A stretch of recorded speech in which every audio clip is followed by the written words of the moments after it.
Mesdames et messieurs, heureuse de vous retrouver dans cette nouvelle édition. Bonsoir et bienvenue. À la une de l'actualité de ce soir, un homme a été retrouvé mort à Al Arbi Ambounlou hier.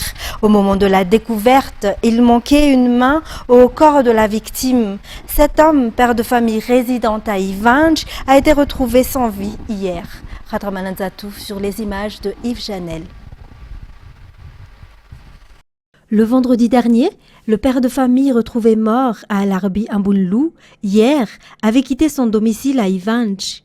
Après cela, son épouse l'a appelé au téléphone, mais c'est un policier qui a répondu à l'appel.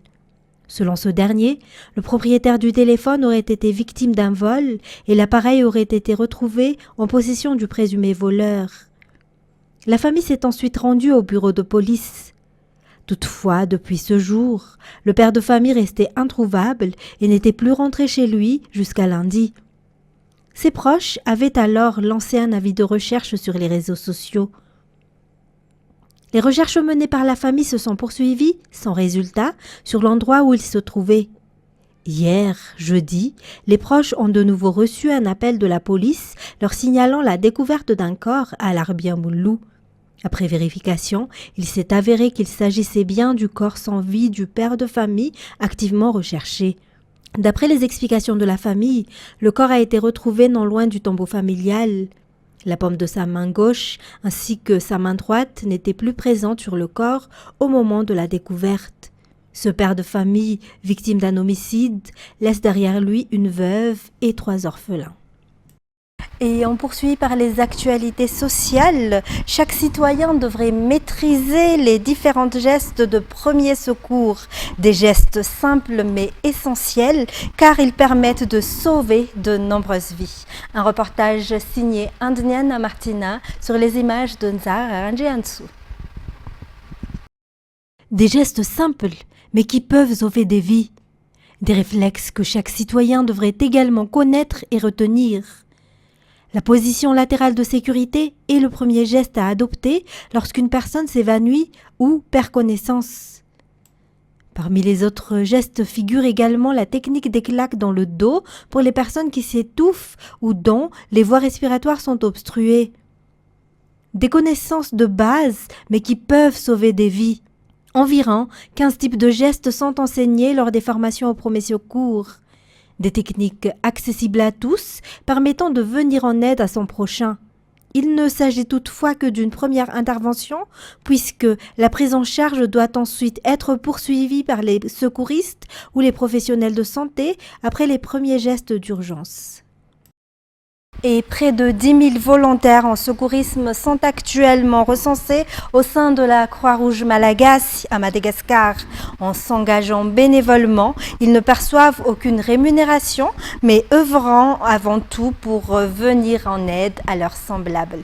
Un portrait avec Andniana Martina et Nzar Ranjiansou.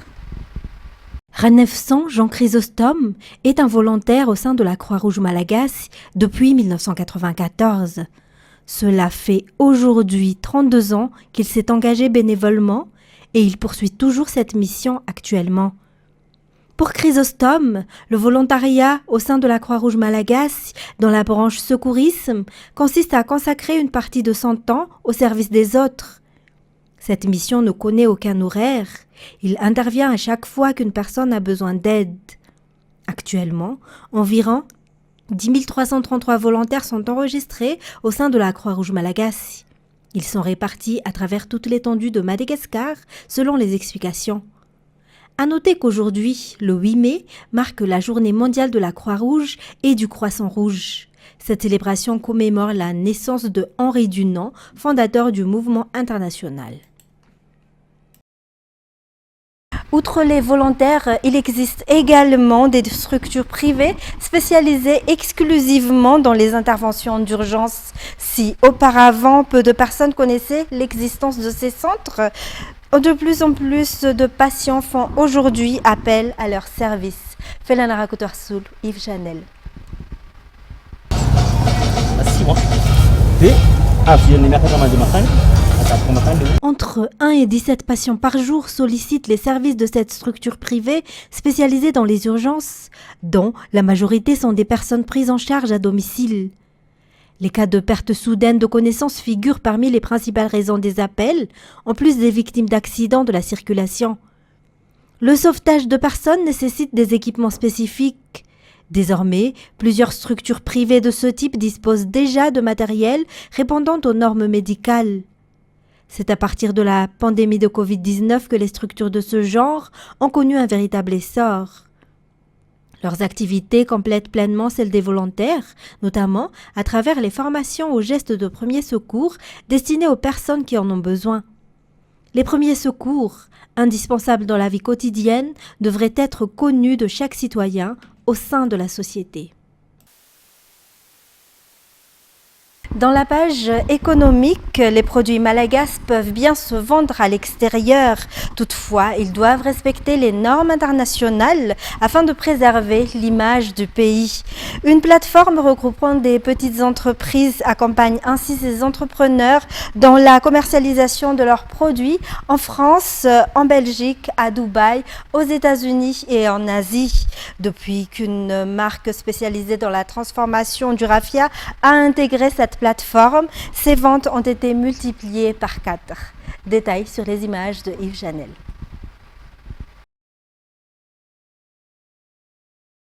Les produits Vita Malagasy ont souvent la réputation d'être de mauvaise qualité.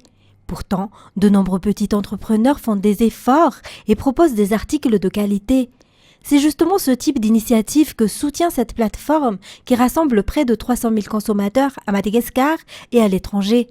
Actuellement, elle collabore avec une entreprise malagasy spécialisée dans la transformation du raffia en sac et en chapeau. Accompagnés de la conformité, on les a accompagnés sur la production pour créer la marque.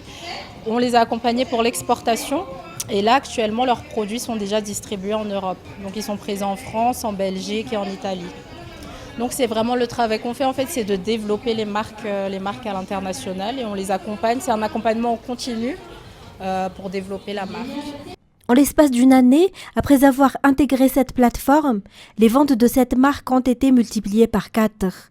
Cette plateforme accompagne 5 petites entreprises tous les 3 mois. Une sélection rigoureuse est effectuée afin de garantir le respect des normes internationales. Nous, notre objectif aussi, c'est que les entrepreneurs passent directement avec le client final et pas qu'ils passent par un intermédiaire qui va le vendre à un client final. C'est ça notre objectif. L'exportation de miel a été le point de départ de cette plateforme.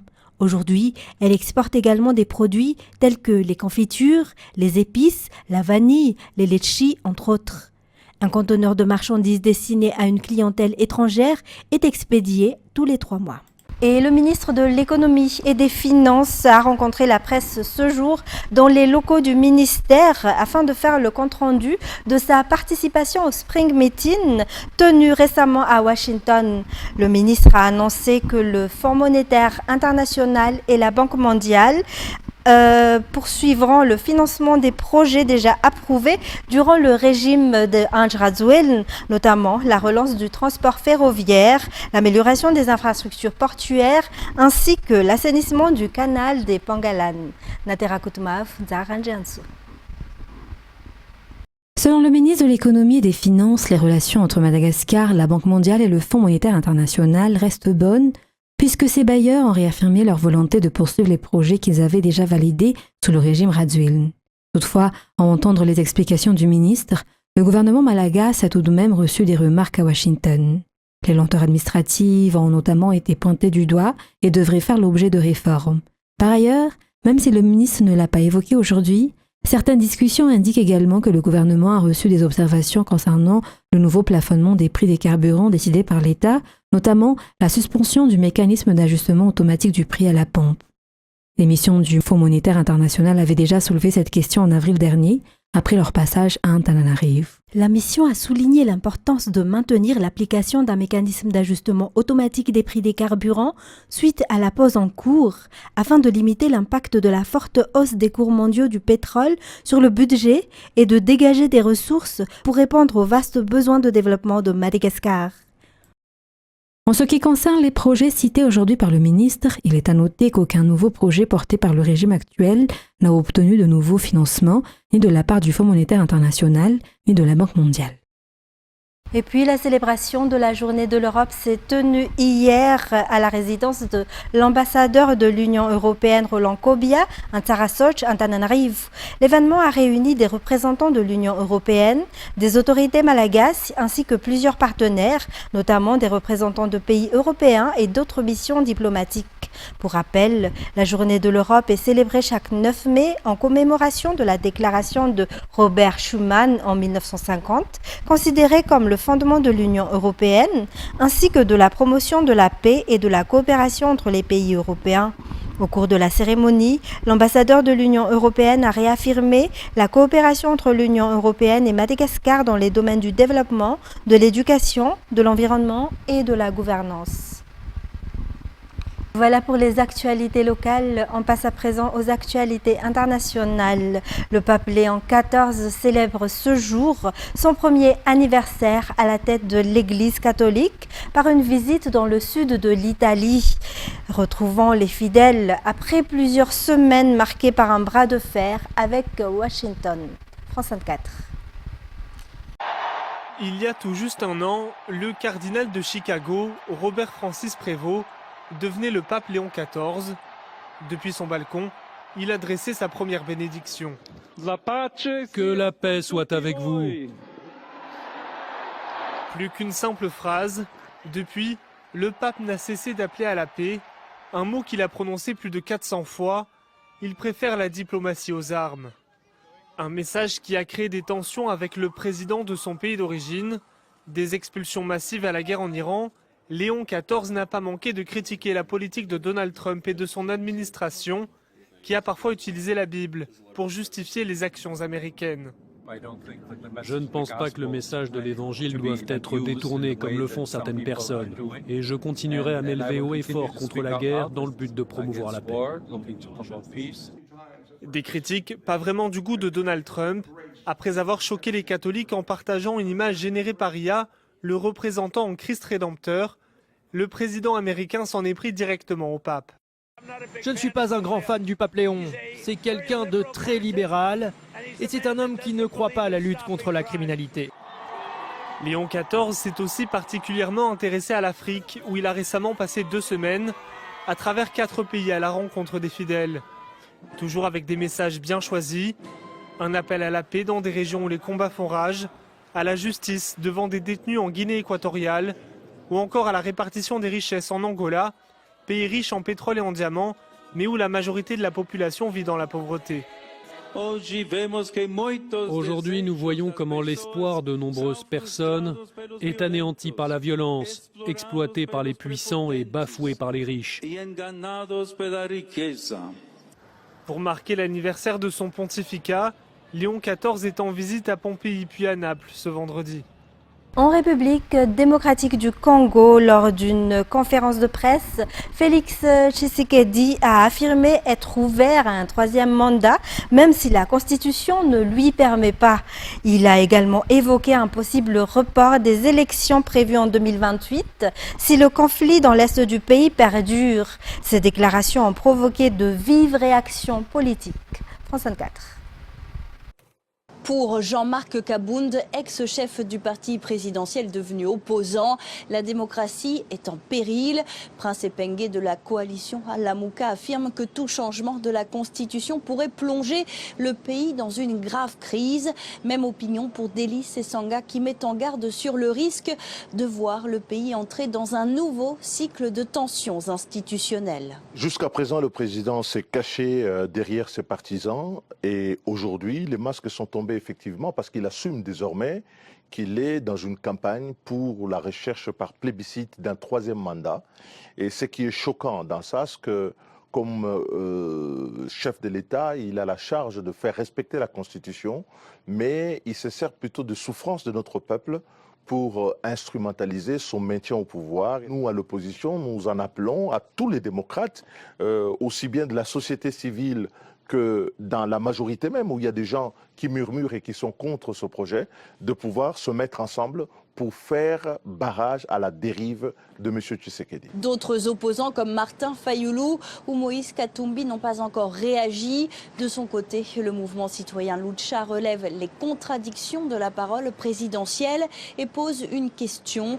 Comment le chef de l'État peut envisager ne pas organiser d'élections sans les provinces du Nord et du Sud Kivu, en partie contrôlées par les rebelles de la FCM 23, et en même temps envisager d'organiser un référendum sur la Constitution. Alors le président Tshisekedi a eu des mots clairs pour expliquer clairement la marche du pays. C'est ce qu'a affirmé le porte-parole du gouvernement. La majorité au pouvoir se félicite de son côté d'une prise de parole réussie du chef de l'État. Pour terminer, l'une des plus célèbres œuvres de Molière s'invite à Dakar dans une adaptation inédite. L'Avare revient sur scène dans une version ivoirienne imaginée par Abbas Zeine, homme de théâtre ivoirien. Entre alexandrin revisité et dialogue en nouchi, l'argot populaire ivoirien, cette relecture transpose la célèbre comédie dans un univers africain contemporain porté par des personnages et des réalités locales. France 24. J'ai découvert que mon père est mon rival. Quoi? Ton papa est ton rival? Vous me voyez bien troublé. Aïe, mais si c'est pas Geneva, c'est que c'est Audrey. Parce que Audrey, c'est la go, elle a la forme de guitare baoulée. Oh, ton papa, il aime les go quand les femmes de guitare baoulée. C'est Audrey, non? Non, ce n'est pas Audrey. Des alexandrins, du nouchi et du français de la rue, c'est le mélange détonnant qui aura coûté 2 ans de réécriture à Abbas Zeine, le metteur en scène, pour adapter donc l'Avare de Molière. Pour le reste, l'intrigue n'a pas changé. Harpagon, le radin le plus célèbre du théâtre classique, continue de semer la zizanie dans sa famille et de veiller sur sa célèbre cassette d'or. Ah, il y a Harpagon. Tu as vu? C'est ça on appelle un garçon, il y a Harpagon. C'est pas comme toi, là, regarde, zéro, rien. Amoun Khalis. Ah non. Personne ne bouge. Il faut que je voie ma cassette. Une satire sociale écrite au XVIIe siècle qui reste cruellement d'actualité pour Abbas Zeine. Il nous a expliqué pourquoi il a choisi d'adapter ainsi ce classique. C'est nous qui allons porter le français dans les 30 ou 40 ans qui viennent. C'est sûr, d'abord à cause de la natalité. Nous sommes des pays en développement, donc plus d'enfants qui parlent français. Et si on veut garder et préserver le français, c'est là qu'il faut aller. Il ne faut pas rester puriste.